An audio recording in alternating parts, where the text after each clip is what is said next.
투박하지만 정직하다. 비평을 비평하는 남자 서영석. 그가 바라본 세상. 사설과 칼럼을 통해 오늘을 짚어본다. 서영석의 라디오 비평. 안녕하십니까, 서영석입니다. 국방부가 과거 납득하기 어려운 기준으로 불온서적을 지정해서 논란이 된 적이 있습니다. 이번에는 불온곡을 지정해서 노래방 기기에서 삭제토록 해서 다시 파장이 일고 있다고 하는데요. 정말 어처구니 없는 일은 우리의 전통민요 아리랑도 여기에 포함되어 있다는 겁니다. 한 매체가 단독 입수한 국방부의 이른바 불온곡 리스트를 보면요, 모두 50여 곡에 달하는데요. 우리의 소원, 그날이 오면 을 포함해서 대부분 평화나 통일을 염원하는 노래였다고 합니다. 우리의 소원은 통일. 이런 통일 관련 곡이 불온곡으로 지정된 것도 논란거리지만은 더욱 이해하기 어려운 것은 세계문화유산으로 지정된 아리랑을 비롯한 전통민요도 4곡이나 포함됐다는 사실입니다. 정말 국방부가 무슨 생각으로 불온곡을 지정했는지는 모르겠는데요. 이명박, 박근혜 정권, 정말 미쳐가는 정권의 하나의 상징적인 사건이 아닌가 하는 생각마저 듭니다. 라디오 비평 시작합니다.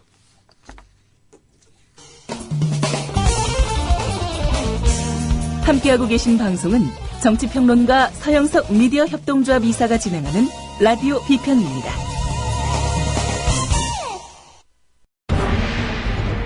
마키아벨리의 군주론 탄생 500주년, 책마루가 내놓은 세번역 군주론. 군주의 능력과 시민의 역할은 무엇이어야 하는가? 범죄로 군주가 된 사람을 어떻게 처리해야 하는가? 지금 대한민국에 필요한 충고를 담은 마키아벨리의 군주론. 서울대 신철이 박사가 새로 번역한 책마루의 군주론. 지금 서점에서 만나보십시오. 책마루 출판. 지상철 조합원 신청 광고입니다. 강화대교 앞에서 개념 부부가 만드는 개념 곰탕, 연지연 곰탕. 연지연이란 가마솥의 장작불로 온종일 구워내는 곰탕을 서로 나누어 이어지는 인연이란 뜻입니다. 연지연 곰탕이 민주주의를 열망하는 조합원 여러분과 국민의 건강을 책임지겠습니다. 곰탕 포장 판매는 한 팩 800g에 7,000원이며 7팩 이상은 무료 배송으로 드립니다. 연지연 곰탕은 강화대교 입구에 위치해 있습니다. 단체 주문 예약 및 포장 주문 전화번호는 010-7252-1114, 010-7252-1114, 031-989-9968. 조합원 단체 예약은 10% 할인해드립니다.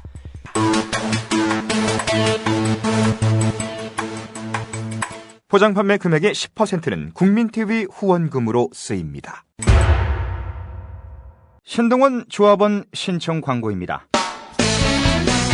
고혈압, 동맥 경화 등 윤리와 소금을 많이 먹는 폴란드인의 각종 성인병 극복을 위해서 폴란드 정부가 국책사업으로 지정한 신비의 열매 아로니아. 건강한 변화를 원하신다면 평산네이처 아로니아 진. 이제 대한민국의 건강을 책임집니다. 검색창에 평산네이처를 검색하세요. 문의는 1661-2087, 1661-2087. 네, 말로는 민영화하지 않는다라고 하면서도 사실은 적자 노선을 민간에 매각하겠다는 그런 계획을 세웠다는 사실이 들통나기도 했습니다.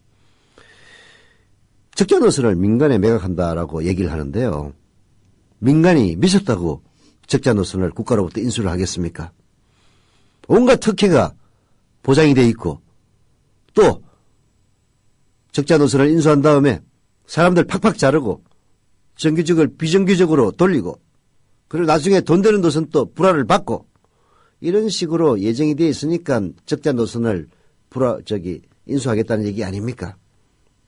결국은 코레일의 적자 노선을 매각하겠다는 이런 밀실 합의는 철도를 사용하겠다는 업무에 다르지 않습니다. 사실 철도공사, 적자 많습니다. 17조 원이 넘는다고 하더라고요. 하지만 이 정부 왜 코레일의 적자를 가지고 그렇게 난리 부르스를 떨겠습니까? 사실 부자 감세 그리고 재벌 감세만 처리해도 연간 30조 원의 세수가 늘어난다고 합니다. 그걸 안 하려니까 결국은 이런 식으로 온갖 공공성을 훼손하는 것 아니겠습니까? 민영화, 말이 좋아 민영화지 사실은 사형화입니다. 사형화를 하면은 나라의 재산을 헐값에 재벌에 팔아서 재벌이 좋고 세금에 대한 특혜도 유지돼서 역시 재벌들 있는 사람들은 좋고 이런 게 아닌가 싶습니다. 오늘 경향신문에서는요. 2030 콘서트라고 해서 젊은이들이 발언대가 있습니다. 예, 거기에 노정태라고 하는 분이 학대하는 어머니 박근혜와 최연애라는 칼럼을 기고를 했는데요. 바로 그렇습니다. 학대하는 어머니 상입니다. 박근혜와 최연애는. 소개해드립니다. 조지 레이코프의 프레임 이론에 따르면 진보 진영은 국가를 너그러운 부모에, 보수 진영은 엄격한 아버지에 비유하는 경향이 있다. 전자는 약자에게 너그러운 복지 정책을 선호하는 반면 후자는 엄격한 법 집행과 질서에 방점을 둔다는 것이다. 과연 이 이론이 맞는 것인지 무려 7,000명이 넘는 직원들을 직위 해제시켜 놓은 후 최연해 철도공사 사장은 파업 노동자들을 두고 회초리를 든 어머니의 찢어지는 마음으로 직위 해제를 할 수밖에 없었다고 발표했다. 그러나 철도 파업이 발생하게 된 원인을 곰곰이 짚어보면 박근혜 정부와 국토교통부 최연해 사장의 태도는 엄격한 아버지에서 한참 벗어나 있음을 어렵지 않게 알 수 있다. 엄격한 아버지가 엄격한 것은 자식을 사랑하고 더 잘되기를 바라기 때문이다. 반면 국토부의 입김하에 철도공사가 수행하는 법인 분리는 철도공사의 경쟁력을 약화시키고 만성적자를 더욱 증가하게 만들 뿐이다. 철도 파업에 대응하는 정부는 눈물을 머금고 회초리를 든 엄격한 어머니가 아니다. 소금밥을 먹여가며 아이를 학대하고 죽게 만드는 친권을 박탈당해 마땅한 아동학대범 어머니인 것이다. 그렇습니다. 너그러운 어머니 정말 그런 말을 입에 담는다면 진짜 양심 없는 인간들입니다. 너그러운 어머니가 아니라 얼마 전 언론에서도 한참 화제가 됐고 충격을 주었던 소금밥을 먹여가면서 아이를 학대하고 그렇게 해서 죽게 만드는 친권을 박탈당해야 마땅한 아동학대범 어머니에 다르지 않습니다. 최연애나 박근혜는. 정부는 철도공사의 방만한 운영으로 인해 적자가 누적됐으므로 경쟁체제를 도입해 효율성을 높여야 한다고 주장한다. 그런데 왜 철도공사가 적자를 면하지 못하는 것일까? 여러 가지 이유가 있지만 그중 핵심은 기업들이 이용하는 화물열차의 운임이 지나치게 낮게 책정되어 있기 때문이다. 시멘트나 철광석, 석탄 등을 실어 나르는 열차는 손익분기점에 턱없이 못 미치는 요금을 받고 있다. 마치 가정용 전기 요금을 올리면서도 대기업에는 산업용 전기를 헐값에 마구 퍼주는 것과 마찬가지다. 과거 박정희가 집권했던 개발독재 시대 때는 우리 기업의 경쟁력이 너무나 형편없었어. 그야말로 전기값이라도 좀 싸게 해줘야 되기 때문에 산업용 전기요금을 싸게 책정했던 겁니다. 박정희의 개발독재 시대 때는 우리 기업들의 경쟁력이 너무나 형편없었어. 그나마 철도 운임이라도 싸게 해줘야 경쟁력이 유지됐기 때문에 화물요금 싸게 해줬던 겁니다. 세월이 변했습니다. 대한민국의 재벌들은 전 세계에 나가서도 큰 소리 칩니다. 삼성재벌 전 세계에서 휴대폰 팔아먹고 있습니다. 네, 이제 재벌들도 돈 벌 만큼 벌었으면 낼 돈 내고 다녀야 될 것 아닙니까? 항상 가정용 전기요금은 올리고 그리고 일반인들이 타는 철도요금은 올리면서 산업용 화물요금은 왜 그대로 묶어둡니까? 결국은 그것들이 철도나 혹은 전기에 적자를 쌓게 만드는 요인이 있던 겁니다. 결국은 국민이 부담하고 재벌들에게 퍼주는 이런 특혜 구조가 박정희 이래 지금까지 온전돼 왔다는 얘기입니다. 이렇듯 구조적으로 적자를 강요해 놓고는 많은 수의 신규 승객이 발생할 것으로 예상되는 수서발 KTX를 따로 분리해 안 그래도 적자를 끌어안고 있는 기존의 철도공사와 경쟁시키겠다는 것이다. 이것을 과연 경쟁이라고 부를 수 있는가? 적자는 그대로 가지고 있는데 흑자가 날 만한 황금알을 낳는 거위는 따로 떼어준 채 경쟁을 하라는 것은 대체 무슨 의미인가? 게다가 정부의 해명과 달리 수서발 KTX는 본질적으로 주식회사다.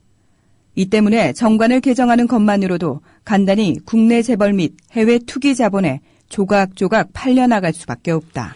흑자를 내는 KTX, 그중에서도 알토란이라고 할 수 있는 수서발 KTX를 자회사로 독립시키면은 과연 코레일은 어떻게 되겠습니까? 더 적자가 누적될 것 아닙니까? 적자 누적을 이유로 자, 돈 안 되는 거는 민간에 매각할 수밖에 없다. 근데 돈 안 되는 걸 민간이 왜 사겠냐고요. 이거 자체가 말이 안 되는 논리 아닙니까? 민간이 그 노선을 산다면은 결국은 아주 살인적인 구조조정을 통해서 그리고 정규직을 비정규직으로 돌림으로써 인건비를 삭감하고 그리고 철도 보수나 유지에 들어가는 비용을 대폭 삭감해서 안전을 도외시하고 그렇게 해서 적자 노선을 흑자로 돌릴 것 아닙니까? 정부가 그렇게 하지 못하는 것은 철도가 공공의 발이기 때문입니다. 철도 사고가 나면은 수십 명, 수백 명이 사고가 납니다. 영국이 철도 민영화 해가지고 사고가 빈발해서 많은 사람들이 죽었습니다. 지금 21세기 시대에 철도가 사고가 나서 사람이 죽는다는 게 말이 됩니까? 그러나 말 안 되는 그런 이야기가 철도 민영화에 영국에서는 여러 차례 일어났던 이야기입니다. 결국은 철도 민영화라는 것은 철도의 화물 요금을 싸게 해주는 것처럼 재벌들에게 그 특혜를 보장해주고 그래서 정부의 적자를 줄여나가자는 그런 이야기에 달하지 않습니다. 왜 정부가 이렇게 세수가 결손이 되고 재정적자를 맞이하는 겁니까? 이명박의 4대강 사업에 수십조 원을 털어넣고 이명박의 부자 감세에 의해서 역시 수십조 원의 세결손이 일어나고 이명박의 재벌 감세에 의해서 수십조 원의 세수 결손이 일어나니까 결국은 이런 일이 벌어지는 것 아닙니까? 공연히 사람들 동원해서 딱지나 떼고 벌금 과태료나 물리고 이 일들도 결국은 재벌 감세, 부자 감세를 되돌리지 못하는 박근혜 정권의 원죄에서 비롯되는 겁니다. 이러니 엄격한 아버지가 아니라 학대하는 어머니 모델을 우리는 떠올릴 수밖에 없다. 철도공사 사장은 불과 1년 전 자신이 신문 칼럼에서 했던 말을 고스란히 뒤집고 민영화의 앞잡이 노릇을 한다. 정부는 철도공사더러 적자를 해결하라면서 흑자 노선을 빼앗아가고 적자를 더욱 키울 것을 요구한다. 박근혜 대통령은 민영화가 아니라는데 정부를 신뢰하지 않느냐며 국민들을 다그치고 검찰은 냉큼 철도노조 간부들에 대해 구속영장을 청구한다. 국민들은 잘해보겠다는데 노동조합은 회사를 더욱 크고 강하게 만들고 싶다는데 사장과 정부와 대통령이 나서서 발목을 잡고 있다. 우리가 이러는 사이에 중국은 신의주 평양 개성을 잇는 고속도로와 고속철도 개설권을 북한으로부터 따냈다는 소식이 들려옵니다. 한국 철도의 덩치를 더 키워서 북한을 넘어 세계로 향하게 해도 모자랄 판에 우리의 학대하는 어머니 박근혜와 최연애는 철도를 자본이 뜯어먹기 좋도록 토막토막 내버릴 심산입니다. 생각해보면 한국의 지배기업들은 늘 그래왔습니다. 이 나라를 작고 힘없이 끌려가는 노예 상태로 전락시킴으로써 자신들의 지배력을 유지하려 들었습니다. 이번 철도파업은 그런 의미에서 철도노조만의 것이 아닙니다. 학대하는 어머니를 이겨내기 위한 우리 모두의 싸움인 겁니다. 그래서 철도노조를 응원하는 사람들이 각오와는 달리 많이 있는 겁니다. 알겠습니까? 대통령인 박근혜 씨? 500원으로 즐기는 나만의 커피. 원두 쇼핑몰 헝그리 커피. 최정상급 로스터가 1년 이하 최고급 뉴크롭 생두를 로스팅해 즉시 배송해드립니다. 대량 구매 시 가격이 할인됩니다. 검색창에 헝그리 커피를 검색하세요. 헝그리커피.com. 헝그리 커피에서 원두를 구매하시는 분들께는 차량용 국민TV 스티커 2매를 함께 보내드립니다. 안녕하세요. 이번에 앨범을 발표한 가수 현우입니다. 정의롭고 행복한 사회를 만들고자 하는 국민TV TV 개국을 위해 재능 기부를 하려고 합니다. 재능 기부 방법은 저의 앨범을 통한 다음과 네이버 등 포탈 또는 음악을 다운받을 수 있는 음악 전문 사이트에 온라인 다운로드 관련 모든 수익을 전액 기부하려고 합니다. 작고 미비할지 모르나 국민TV TV 개국에 도움이 되었으면 합니다. 감사합니다. 정말 그리운 어머니하고는 전혀 딴판인 철도공사 코레일 사장 최연애 씨, 그리고 대통령인 박근혜 씨 같습니다. 세상살이 79님 조합원 가입하셨습니다. 감사드립니다. 광고 안 하겠습니다. 우리라이프 상조 광고입니다. 우리라이프 상조는 지난 10월 미래협동조합과 제휴를 맺었습니다. 우리라이프 상조가 회원 납입금의 10%를 매달 미래협동조합 국민TV에 후원한다는 내용입니다. 국민TV와 함께하는 업체 우리라이프 상조. 문의는 1600-3267, 1600-3267. 상조 서비스 가입도 하고 매달 미래협동조합에 회비로 후원도 할 수 있습니다. 예, 우리라이프 상조. 상조 서비스 사실 좀 뭐라고 그럴까, 익숙하지 않은, 혹은 약간 좀 이미지가 별로 좋지 않은 건데요.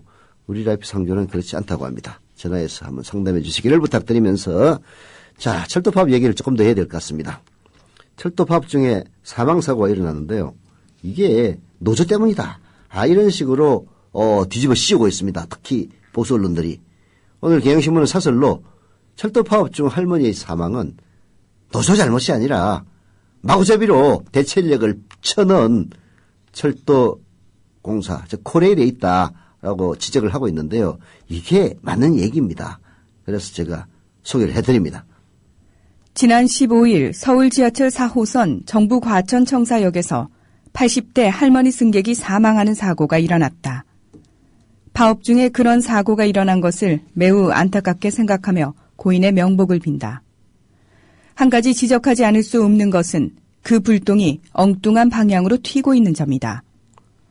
인명사고 부른 철도 노조 파업, 국민 생명 위협하는 철도 파업 등 일부 언론들의 표현처럼 마치 파업이 사고의 직접적 원인인 것처럼 오도되고 있어서다. 네, 저는 이 보도가 처음 나왔을 때부터 이 사고의 원인은 말하자면 숙련되지 않은 철도대학 대학생들을 무리하게 대체 인력으로 밀어넣은 코레일 경영청의 잘못이라고 생각을 했습니다.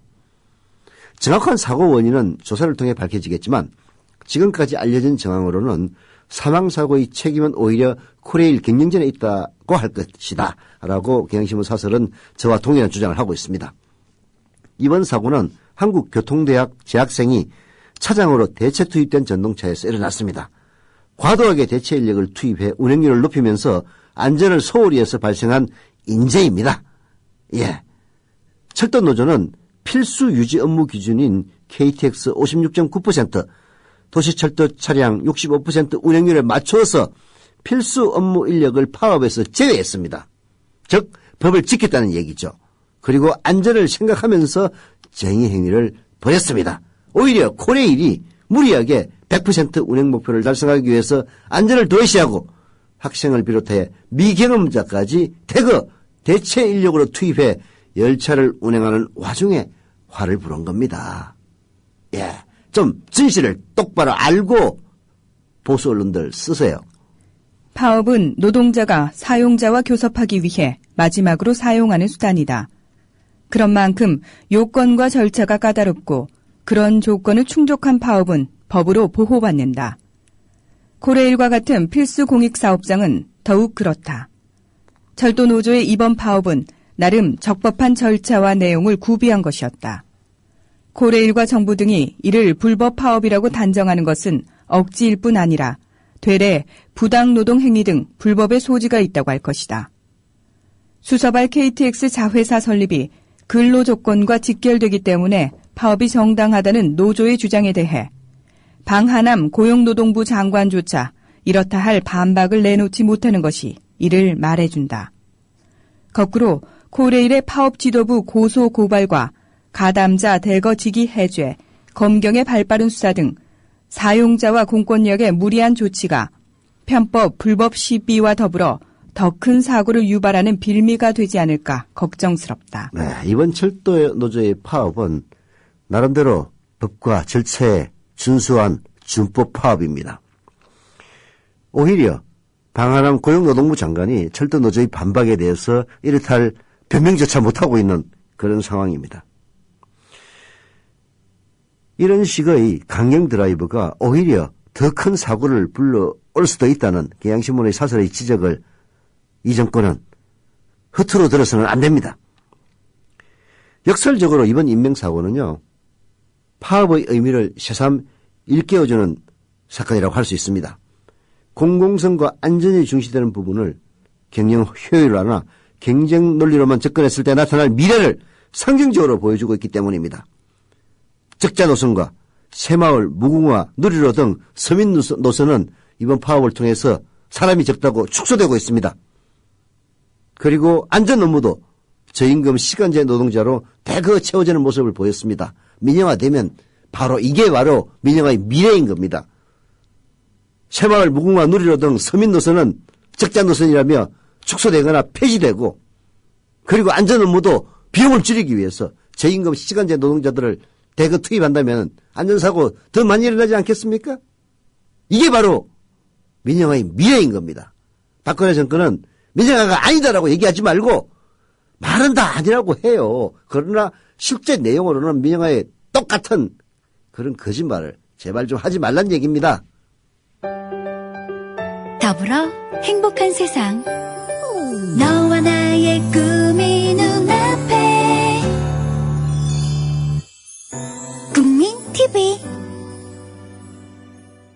서울 성북구 월곡 1동의 기쁨 행복맘님, 조합원까지 하시고 출장원까지 나비해 주셨네요. 감사드립니다. 경남 창원시 의창구에 잘 안 보인다 이게. NEUL 7829님. 한글은 좀 글자가 커가지고 잘 보이는데요. 영문자로 쓰면 잘 안 보여요. 예. 창원시 의창구에 NEUL 7829님 조합원 가입하셨네요.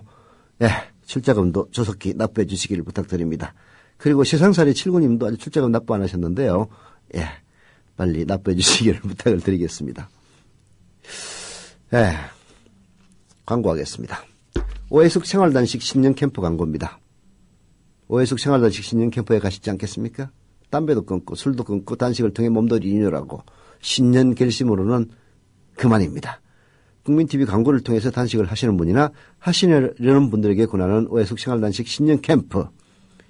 날 일자는 2014년 즉 내년 1월 4일과 5일 이틀입니다. 문의는 오해숙 생활단식의 오해숙 선생님 010-2013-8575이고요. 예, 저도 갑니다. 그리고 뭐 아시겠지만은 단식을 하시면은 하신 분들에게 일자 정지하거나 조합원 가입시켜주는 캠페인을 계속 한다고 합니다. 예, 많은 관심 부탁드립니다. 광고 끝났습니다. 사람을 잘못 뽑으면은 어떤 일이 벌어지는가? 강원도의회를 보면은 잘 알 수가 있습니다. 오늘 한겨레 신문에서는요, 서해 2부, 즉 지방을 담당하는 부서입니다. 충청 강원 팀장 오윤주 기자의 강원도발 막장 드라마라는 칼럼을 썼는데요. 최문순 강원지사와 그리고 진보 성향의 강원도 교육감이 추진했던 전국 최초의 고교 무상급식, 새누리당에 의해서 어떻게 뒤집어졌는지 정말 골 때리는 막장 드라마입니다. 예. 도의회 의원들은 나름대로 표를 의식해서 찬성을 했는데 그 위에 있는 강원도의 새누리당 국회의원들 윽박질러서 무산시켰다는 이야기입니다. 한번 들어보시죠. 민선 5기 막바지다. 1991년 지방자치제 부활 이후 풀뿌리 민주주의를 꽃피워야 할 지방의회가 제자리에 서 있는지, 지방의원들은 민초들과 함께하는 삶의 현장에서 제9시를 제대로 하고 있는지 잠옷 궁금하다. 지방의원들은 밥값을 하고 있을까? 지방의원은 생각보다 많다. 광역의원 761명, 기초의원 2888명에 교육의원 82명까지 3731명이다. 국회의원이 300명인 것에 견주어 10배 이상 많다. 국회의원이 법을 만들고 나라 살림을 주무른다면 지방의원들은 조례를 만들고 지방살림을 다룬다. 눈에서 멀리 있는 국회의원 못지않게 시민들 가까이 있는 지방의원의 역할과 책임은 날로 커지고 있다. 지방의회는 작은 국회입니다. 한쪽이 다수인 것도 있지만 여야가 번갈아 다수를 차지하기도 합니다. 경남도의회가 진주의료원 해산 과정에서 표결 강행, 몸싸움, 날치기 등 여의도 국회를 재현한 것처럼 몸싸움, 말싸움도 비일비재합니다. 근데 웃기는 거는요, 몸싸움이 이게 새누리당이 우세한 곳에서 꼭 많이 일어나요. 국회가 대통령이나 정당의 수뇌부에 휩쓸린다면 지방의회는 공천권을 좌우하는 지역국회의원 등에 휘둘린다는 점이 조금 다릅니다. 예, 이 점을 알고 있어야 강원도의 막장 드라마 이해가 됩니다.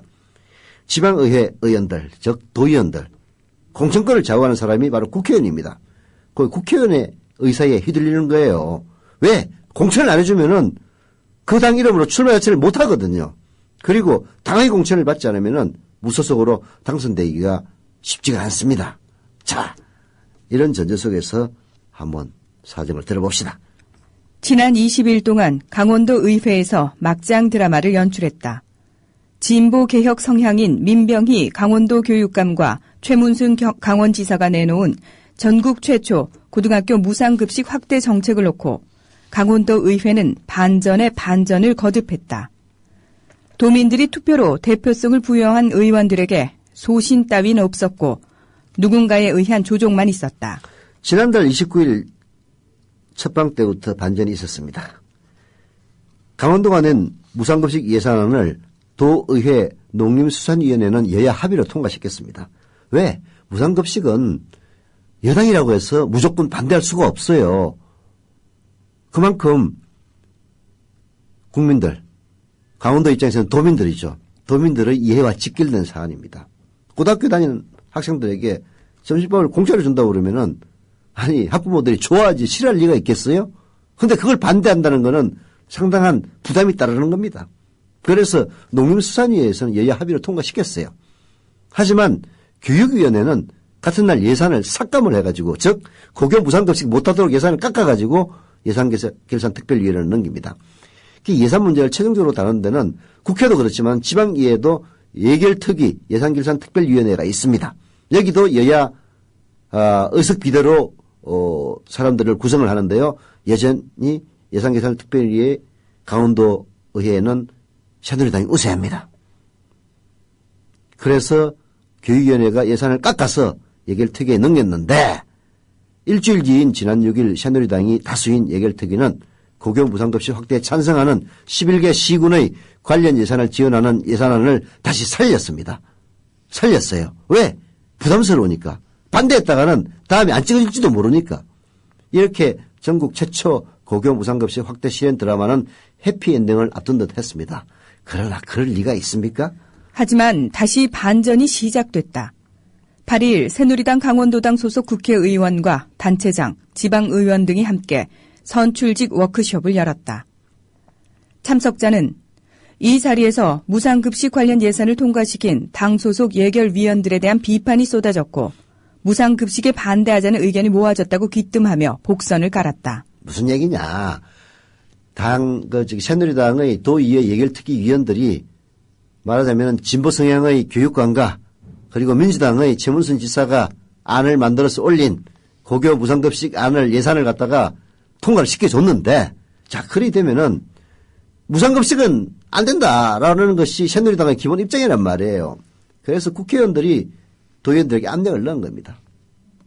야, 니들 도대체 야당 도와주자는 거냐? 아마 그런 얘기가 나왔을 거예요. 그리고 그 새누리당 국회의원 중에는 춘천을 기반으로 하고 있는 김진태 새누리당 의원도 당당히 끼어 있었을 겁니다. 결과는 역시 뒤집어졌습니다. 12일 예결위는 무상급식 관련 예산을 삭감을 했고요. 16일 본회의에서도 표결로 고교 무상급식 확대 예산 삭감을 못 박았습니다. 강원도의회는 민주당이 14명이고요. 무소속이 5명입니다. 반면에 새누리당은 23명이고 그리고 보수 성향의 교육위원이 5명이 있습니다. 결국은 시민들이, 도민들이 새누리당을 많이 뽑았기 때문에 무상급식 예산 결국은 나가리 된 겁니다. 일본말로 쓰면 안 되나? 무산된 겁니다.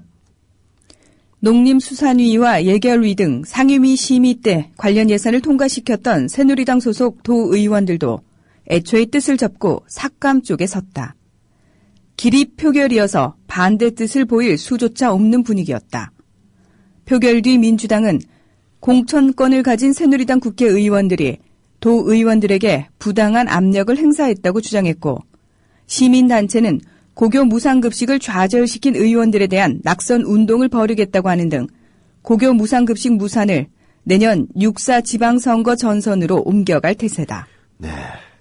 왜 새누리당은 국회의원들이 도의원들에게 압력을 행사해서 결국은 무상급식을 무산시켰겠습니까? 우선 민주당 잘 되는 꼴 혹은 진보교육감 잘 되는 꼴 보기 싫다는 게 그 첫 번째 이유일 겁니다. 그리고 도의원들이 그 협박에 굴할 수밖에 없었던 것은 바로 그 국회의원들이 자기 자신에 대한 공천권을 쥐고 있었기 때문일 겁니다. 그런데 가장 중요한 것은요. 그렇게 분탕질을 치고 도민들의 이익에 배치되는 행동을 해도 결국은 우리가 남이가 라면서 새누리당을 찍어줄 것이라는 그런 확신이 없다면 이런 무도한 짓을 할 수가 없었을 겁니다. 결국은 도민들의 표가 바로 자업자득으로 연결된 겁니다.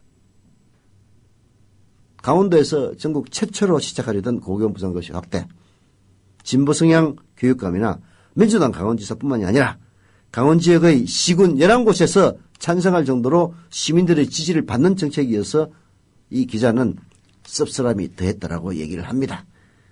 지방의원들은 눈앞의 공천이 급하겠지만 결국 주민들의 표를 먹고 삽니다. 워크숍 이후에 누군가에 의해 자신들의 결정을 번복하고 뜻을 굽힌 이들이 6개월 남짓 남은 내년 지방선거에서 다시 공천을 받아낼 수 있겠습니까? 설사 공천을 받는다고 하더라도 도민들의 표를 얻을 수가 있겠습니까? 또다시 시민들의 선택을 받을 수 있겠습니까? 이제는 강원도민들, 그리고 춘천 시민들, 원주 시민들, 강릉 시민들이 응답할 차례입니다. 더불어 행복한 세상. 너와 나의 꿈이 눈앞에. 국민 TV. 네. 게시판에 사람답게님이 밤은 길어도 반드시 새벽은 옵니다. 그때까지 어깨 걸고 안녕한 세상을 위해 화이팅입니다. 정자 및 딸 2명 조합원 가입합니다. 라고 써주셨네요. 사람답게님 감사드립니다. 자, 마지막 칼럼은 오늘 중앙일보에서 문재인에 대해서 쓴 칼럼을 소개해드립니다. 말하자면 보수신문들은 문재인을 과연 어떻게 보고 있느냐. 조선이나 동아일보는 보수라고 부르기 좀 부끄러울 신문들이고 중앙일보도 그렇긴 합니다만은 기자들의 성향은 그나마 중도 보수에 가깝다라고 봐서 중앙일보 정치국제부문 차장 김정아 기자의 문재인은 2017년에 성공할 수 있을까 소개해드립니다. 첫인상의 영향력은 매우 강력하다.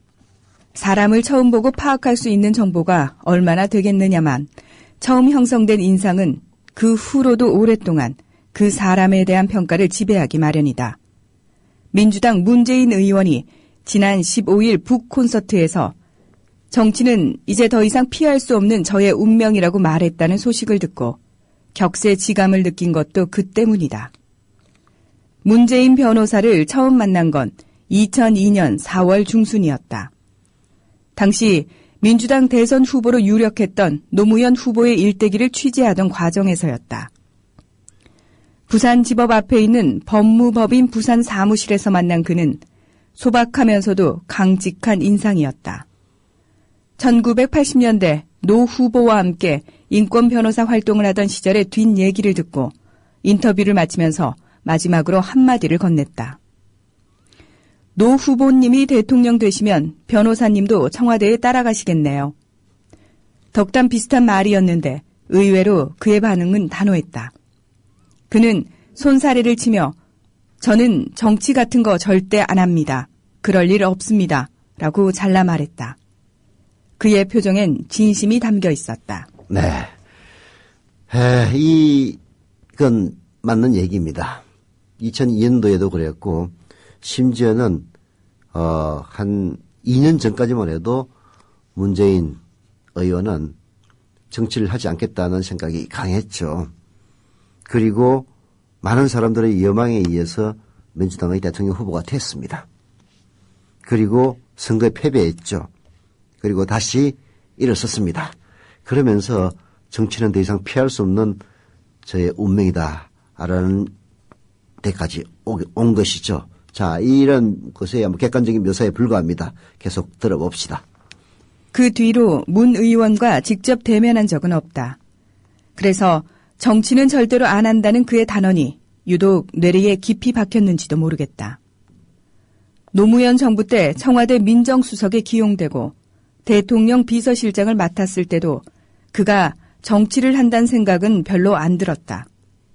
심지어 지난해 그가 대선 출마를 선언했을 때도 어딘가 몸에 맞지 않는 옷을 입었다는 느낌을 지울 수 없었다.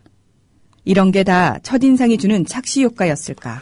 네, 실제로 문재인 의원, 후보 시절의 문재인은 뭔가 몸에 맞지 않은 옷을 입은 듯한 느낌 많이 줬습니다. 왜?